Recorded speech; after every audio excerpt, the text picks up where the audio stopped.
Como hemos estado informando, en la Cámara de Diputados y Diputadas se va a tener que votar hoy la acusación constitucional contra el ministro de Desarrollo Social, Giorgio Jackson. Vamos a profundizar en este tema. Nos acompaña para esto Nerea Palma. Ella es cientista, política y académica de la Facultad de Ciencias Sociales e Historia de la Universidad Diego Portales. Muchísimas gracias por estar con nosotros y bienvenida. Gracias a ti, Carla. ¿Qué tal? En este momento, de hecho, se está ya discutiendo, revisando algunos argumentos respecto a esta Constitución, donde ha dicho la defensa del ministro que van a deducir la cuestión previa. A ver si podemos explicar, para después meternos directamente en esta, cuáles son como las formas en que se aplica una acusación constitucional y qué podría pasar en esta jornada. Sí, perfecto. Bueno, la verdad es que una acusación constitucional no es algo trivial, no es algo que debiese pasar todos los días, no es un mecanismo institucional que debiésemos estar tan acostumbrados a visualizar. Por lo tanto, esta situación es relativamente extraordinaria a pesar de todas las acusaciones a ministros y ministras que han habido en el último tiempo. Se ha abusado un poquitito de la herramienta. Se ha usado un poquito de la herramienta, sobre todo pensando en el gobierno anterior, durante el periodo del gobierno anterior. Y la gracia de estas acusaciones constitucionales es que permiten al Poder Legislativo, en el fondo, pedir cuentas al Poder Ejecutivo, ¿ya? En esto, digamos que los poderes dentro de un presidencialismo tienen que estar más o menos equilibrados.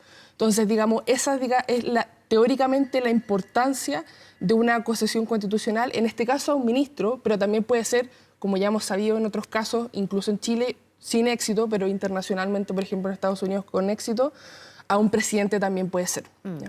Entonces, digamos, no es algo menor.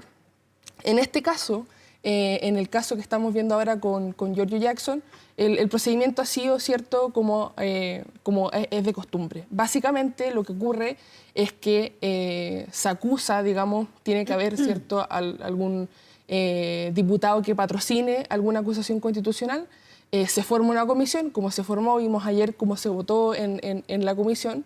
La comisión que estuvo a cargo de evaluar la acusación constitucional contra Giorgio Jackson va a promover, o en el fondo va a sugerir que no sea, digamos, revisada a fondo en la Cámara de Diputados.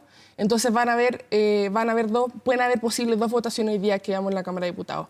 Primero, sobre si es que hay cabida legal, jurídica, para que la acusación constitucional continúe su curso, y la defensa del ministro dice que no hay, y en eso se van a sustentar. Y después, si es que están los votos verdaderamente para que se siga profundizando la acusación constitucional, es decir, creen los diputados que hay cabida jurídica, se pasa a, digamos, votar el fondo de la acusación constitucional, digamos, los hechos relevantes que supuestamente serían los que alimentan jurídicamente la acusación constitucional. Ahora, no se definiría en la instancia de hoy ni en la Cámara de Diputados. Finalmente, si eso ocurriera y estuvieran los votos y se aprobara esta acusación constitucional, quienes determinarían el futuro del ministro sería el Senado, que hace como de juez. Tal cual. De hecho, muchas veces la gente habrá escuchado que uno le pregunta a un senador y los senadores dicen, no, yo no puedo decir nada porque sería adelantar opinión y a mí me tocaría eventualmente ser jurado. Exactamente. Igual que en una acusación constitucional contra un presidente de la República o una presidenta de la República, la Cámara de Diputados actúa como la Cámara que acusa, mientras que, si es que se llega a aprobar posteriormente, la del Senado sería la que actuaría de juez. Ya. ¿Cuáles son los argumentos que sí pueden llevar a una acusación constitucional de manera justificada y con fondo jurídico? Porque esto da un poquitito para todo, según lo que hemos visto en las últimas acusaciones constitucionales, que han sido muchas, con muchas veces estas recriminaciones de decir, lo que pasa es que ustedes están poniendo argumentos que no son propios de una acusación constitucional. En el caso de Giorgio Jackson se le está imputando presiones indebidas en el caso de esta ex seremi de Desarrollo Social que renunció y que estuvo ahí y dijo que las autoridades lo habían presionado, pero ella también reconoce que nunca habló directamente con Giorgio Jackson. Se habla de una subejecución del presupuesto de la cartera, se habla de que el ministro no ha llevado adelante una política para priorizar a los niños vulnerados en sus derechos, por ejemplo, las atenciones que se reciben en materia de salud. Sí. Esos son argumentos que pudieran estar en una acusación constitucional, o más bien son reproches a la forma en que él ejerce su rol de ministro y no procede como parte de una acusación constitucional? Porque la línea parece que es delgadita. Sí, la línea es bastante delgada y en realidad, lo que prima en un éxito de una acusación constitucional, tanto para un ministro como para un presidente de la República, por ejemplo, tiene que ver con qué tan popular es la figura que se está acusando. Por ejemplo, sería muy extraño ver a un presidente de la República, por ejemplo, acusado constitucionalmente cuando su figura es muy popular. Sería muy, muy extraño. Hace poquito, la última encuesta que vi muestra que en realidad la aprobación del ministro Jackson es bien baja. Por lo tanto, estaría en una de las condiciones dadas para que la acusación constitucional avance. Ya, pero ahí tú estás haciendo como estás aplicando el argumento político súper realista, digamos. Pero claro, si hay una figura fuerte, difícil, una acusación tiene mucho costo para el que la presenta, pero si hay una figura debilitada, abre el espacio a una posible acusación. Exactamente. Esa es la política misma. Esa es la política misma, sí. Y jurídicamente, en realidad, habría pie para pensar que avance la acusación constitucional desde el punto de vista de la presión que eventualmente haya hecho Giorgio Jackson a la ex-Seremi, pero en realidad tampoco es algo que se ha probado. Ella dijo que se iba a querellar, pero eso todavía está en veremos, entonces tampoco podríamos decir que efectivamente lo que acusa la Seremi es cierto o no es cierto, todavía está en veremos. Y la subejecución, ¿cierto?, del ministerio está también en entredicho. Hay quienes sí dicen que se ha aprobado la ejecución del presupuesto en un 95%, otros dicen que ha sido en un 40%, también, digamos, está en entredicho. Entonces, lo relevante para esta acusación constitucional, y de hecho mirando lo que hace poco dijo Renovación Nacional en un comunicado, en realidad son más bien argumentos políticos. Y de alguna manera, dentro de todo, se entiende, porque una acusación constitucional no se entiende solamente jurídicamente, sino que también políticamente, justamente por lo que te decía. Es muy extraño que se acuse constitucionalmente a una figura que sea muy popular, incluso cuando pueden haber temas que pueden ser, digamos que den pie para una acusación constitucional. Claro, lo que pasa es que uno se pregunta dónde está la línea entre el uso legítimo de una herramienta fiscalizadora y el abuso para fines políticos de un sector que le quiere hacer la zancadilla o al gobierno de turno, al parlamentario X, etcétera. Que no digo que sea este caso, solo digo que eso sí ha ocurrido. Porque en el fondo es distinto no hacer del todo bien tu trabajo, que haya un reproche a tu rol como ministro. Aquí hasta se ha cuestionado la personalidad del ministro. Si es simpático, si es pesado, dijo esto de la altura moral o distinta, la vara moral distinta entre esta generación y la anterior. O sea, él también ha generado ciertos roces, ¿no?, en su rol de diputado y luego en su rol en la SECPRES.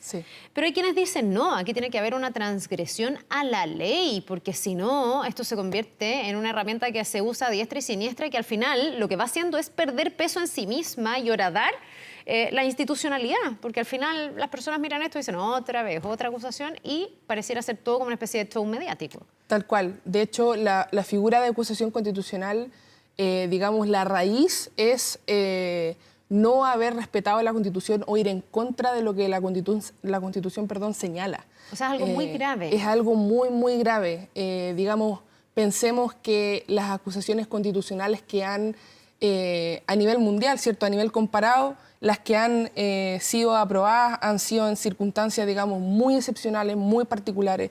Entonces, en el caso de que avanzara la acusación constitucional en contra del ministro Jackson, recordemos que no solamente faltaría la instancia, ¿cierto?, del Senado, si es que llega a avanzar en la Cámara de Diputados, y si llega a avanzar en el Senado y se llega a aprobar la acusación constitucional, serían 5 años que el ministro Jackson no podría ejercer ningún, digamos, puesto público, lo cual es sumamente grave. Ahora, está el caso de Yana Proboste, que incluso después de haber sido acusada constitucionalmente y que fue sancionada, hace poquito fue candidata presidencial. Entonces no es que muere todo el capital político, pero ciertamente que sería un desierto muy grande para su carrera política. Mira, ya vamos a recordar esa acusación constitucional, que es una de las más históricas, yo creo, la de Yana Proboste, que después tuvo una vuelta bien política también, porque una especie como de vendetta vino la acusación constitucional en contra de Harald Beyer, que era también ministro de Educación. Nerea, te quiero pedir que te quedes con nosotros porque vamos a avanzar a otras noticias, pero en contexto de la acusación constitucional que se define el día de hoy en la Cámara de Diputadas y Diputados.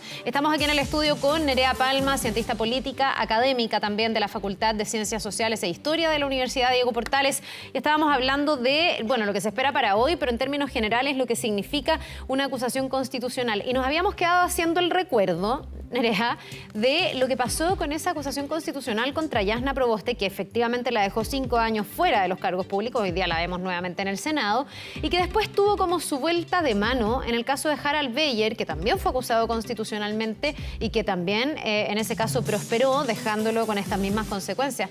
Eso se leyó como algo bien político, mucho más que jurídico. Me acuerdo que en ese momento la discusión era que carecía de fundamento jurídico esta acusación, y es una constatación de que esta herramienta sí se utiliza de manera política. Sí, sin duda. Es una herramienta que, si bien, claro, tiene que estar anclada en lo jurídico porque deben haber razones jurídicas para que se acuse constitucionalmente a, recordemos, no solamente ministros, sino que también puede ser presidente. Han habido otras acusaciones constitucionales también a miembros de el Poder Judicial. Lo cierto es que en realidad lo que prima son razones políticas a la hora de acusar constitucionalmente a alguien. Como te decía, en general son personas que o están siendo cuestionadas por la opinión pública o por alguna razón no tienen el respaldo suficiente del oficialismo y que han acumulado cierta tensión con la oposición en general. Sí, ahora también, como es más de criterio político tal vez, uno pudiera hacer cálculos. Hoy día, hace un ratito, el presidente de la Democracia Cristiana, Alberto Undurraga, ya ha dicho que esa bancada va a votar en contra, o sea, va a rechazar esta acusación constitucional en contra del ministro Jackson. Esos eran votos que se requieren, porque la verdad es que la oposición no tiene todos los votos. Recordemos que esto además ha sido impulsado por republicanos, que es como la extrema derecha, con dudas en esa derecha más moderada, que es la UDI y sobre todo RN, pero RN al parecer en las últimas horas ha dicho que sí la va a aprobar porque se habría convencido jurídicamente, dicen, de los argumentos. Pero hay un cálculo aquí de votos dependiendo de la sensibilidad política de cada parlamentario. De todas maneras, sí. Y justamente como la acusación constitucional y, digamos, los promotores más fuertes vienen desde republicanos, recordemos que la relación entre republicanos y Chile Vamos está un poco erosionada por el acuerdo por una nueva eventual proceso constituyente, ¿cierto? Entonces, no están en las mejores condiciones la relación, digamos, para que Chile Vamos se ponga por completo detrás de esta acusación constitucional. Y por lo mismo también, por ejemplo, en la comisión, ayer Joaquín Lavín, por ejemplo, votó en contra. Se abstuvo más bien, ¿eh? Pero bueno, termina en el fondo ayudando a que esto pase con informe negativo. Exactamente. En el fondo eso se lee como, digamos, un voto, digamos, de yo no voy a entrar en esto, me voy a mantener al margen. En el fondo es, digamos, una respuesta negativa, lo cual es tremendamente relevante porque también dentro de Chile Vamos, por ejemplo, algunos miembros de Renovación Nacional en la Cámara de Diputados también han presentado dudas con respecto a la acusación constitucional, por ejemplo, el diputado Longton. Entonces, me parece que el timing de la relación entre republicanos y Chile Vamos hace también que Chile Vamos no se ponga por 100% detrás de esta acusación constitucional, más allá, ¿cierto?, de lo que va a pasar hoy día. Ha habido mucha especulación con respecto a los votos. Y me imagino que, que tiene mucha relación con eso y también debe tener relación con que esta oposición prometió que en el fondo no iba a hacer lo mismo que había hecho la oposición anterior, porque en el gobierno anterior se presentaron, ya no me acuerdo, 12 acusaciones constitucionales, sí, incluso contra el propio presidente Sebastián Piñera. Recordábamos con Kevin Felgueras hace un ratito que en esa acusación constitucional René Naranjo tuvo que leer durante todo el día. No es René Naranjo. Bueno, el diputado Naranjo. René Naranjo, ya. Tuvo que leer Jaime Naranjo, lo confundí con el periodista. Jaime Naranjo tuvo que leer durante todo el día un texto gigantesco para que quien en ese momento era diputado, Giorgio Jackson, llegara al hemiciclo, porque estaba en una cuarentena, me acuerdo, se la acababa, llegó incluso con un queque, y fue toda una cosa muy mediática. Entonces, en ese momento, la oposición actual, que era el oficialismo, criticó mucho eso y prometió, de alguna manera, que no iban a hacer lo mismo. Por eso yo creo que la derecha moderada ha sido más cuidadosa al momento de impulsar estas acusaciones constitucionales. No así republicanos, que en el fondo las ha presentado con mayor ahínco. De todas maneras, sí, el incentivo entonces de republicano, como al ser extrema derecha, siempre está, ¿cierto?, en llevar los debates a temas bien polarizantes, al ser extrema derecha.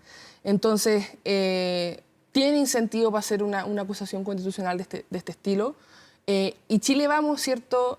Como empeñó su palabra en el gobierno anterior y prometieron más o menos no hacer lo mismo, duda más. Y también yo creo que pasa por que Chile Vamos, hay bastante incumbentes, hay bastantes diputados que ya han estado en el Congreso anteriormente, tienen un compromiso institucional radicalmente diferente al que tiene Republicano y por ende el peso, ¿cierto?, político de una acusación constitucional lo conocen y por ende no es, digamos, el peso liviano que le da a republicanos a esta acusación constitucional, sin duda.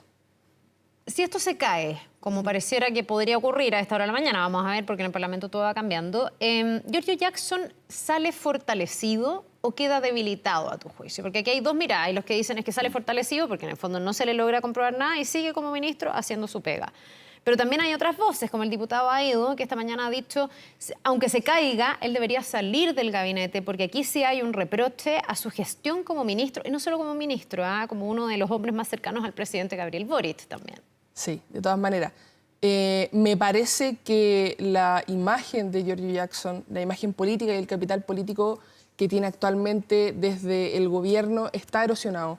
Pero está erosionado desde que está, digamos, en este ministerio SECPRES como vínculo con el Congreso, donde ganó muchos detractores, sobre todo en el Senado. Y esa es la parte complicada si es que pasa la acusación constitucional al Senado. Y por ende, a mí me parece que no es trivial que un ministro que, más allá de que ahora esté en otro ministerio, en otra cartera, que pasó por la SECPRES sea acusado constitucionalmente y estemos contando hasta el final los últimos votos que quedan para ver si es que se le acusa constitucionalmente, porque detractores en el Congreso, tanto en la Cámara de Diputados como en senadores, tiene bastante. Y no es trivial, ¿cierto?, que un ministro que haya pasado por la cartera SECPRES esté acusado constitucionalmente. Yo creo que al final la materia jurídica de hoy día son razones que se le han, que pueden ser, ¿cierto?, eventualmente comprobadas, pero que se han buscado más que realmente una acusación constitucional que se enmarcó solamente en la labor que él ha tenido en esta cartera en la que está actualmente. Ya. Te quiero preguntar también, porque vamos a ver lo que va a pasar con Giorgio Jackson, pero hay otra acusación constitucional sobre la mesa, que es la de la exministra Ríos, motivada por el tema de los indultos y también otros beneficios carcelarios que se dieron durante su gestión. ¿Tiene más fondo jurídico esa acusación constitucional? Porque precisamente la de los indultos es una discusión jurídica actualmente, si se pueden retrotraer o no, si se aplicaron bien, hay un rol de la Contraloría, del Tribunal Constitucional, de la Justicia. ¿Ahí tú ves que tiene más peso esa acusación constitucional? Además, por todo lo que ha generado este tema de los indultos. Sí, ha generado revuelo muy, muy importante. No me acuerdo otra instancia en donde indultos hayan sido tan comentados por más de una semana y media. Sí, llevamos unas 3, porque en el fondo esto partió el año con los indultos. Exactamente, sí. Generalmente los indultos tienen un periodo, ¿cierto?, de crítica bastante intenso al comienzo, después se pasa. Me parece que en el caso de Marcela Ríos es un poco injusto culparla únicamente a ella, pensando que el indulto es una decisión 100% del presidente de la República o de la presidenta de la República eventualmente.